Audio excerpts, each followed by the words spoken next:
speaker, Dr. Umme Laila. Thank you so much, Dr. Umme Laila, for joining us, for your precious time you have given us. Please start and share your precious knowledge about important topic for today's webinar. Please, Dr. Umme Laila. Assalamu alaikum. Today my topic is leukemia. Leukemia are a group of malignant disorder of the hemopoietic tissues characteristically associated with increased number of primitive white cells in the bone marrow. These cells proliferate in an uncontrolled fashion and replace normal bone marrow elements. There are two types of leukemias. One is acute lymphoblastic leukemia and other one is acute myelogenous leukemia.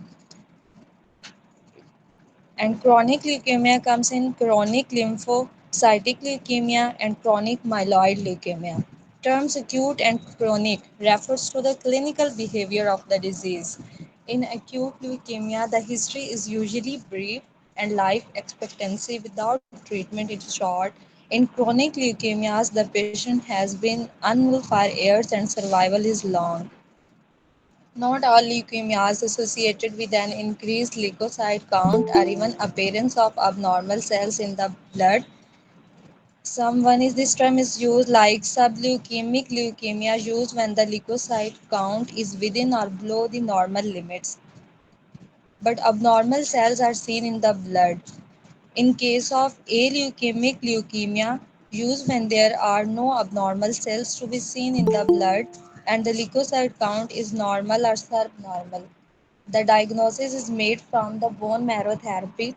Leukemia reactions in some infection there is severe leukocytosis giving the impression of leukemia with a number of immature cells. This is called leukemia reactions. It can be differentiated from leukemia by performing leukocyte alkaline phosphatase that it increase in leukemia reactions and decreased in leukemic cells. And when we discuss its etiology, exact cause are unknown, but some factors which are associated with the development of leukemia, and these ones are including ionizing radiations, a significant increase in myeloid leukemia followed the atomic bombing of an increase in leukemia was observed after the use of radiotherapy for ankylosing spondylitis and diagnostic radiographs of the fetus in pregnancy.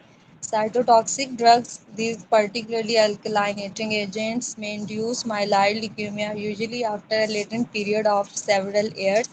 Exposure to benzene in industry, retroviruses, one rare form of T cell leukemia appears to be associated with retrovirus similar to the viruses causing leukemia in cats and cattle.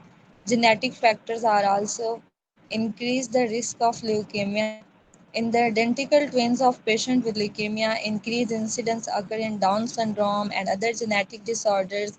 Immunological problems like immune deficiency traits associated with an increased hematological malignancy. Some age like age factors include age incidence acute lymphoblastic leukemia childhood में इसके जो chances होते हैं वो 1 से 5 year के बच्चों में ये ज़्यादा होता है एंड अडल्ट में अक्यूट माइलोजीनस एंड ओल्ड एज और मिडल एज जो है यूजुअली उनमें क्रोनिक ल्यूकेमिया जो है वो देखा जाता है thank you so much it's over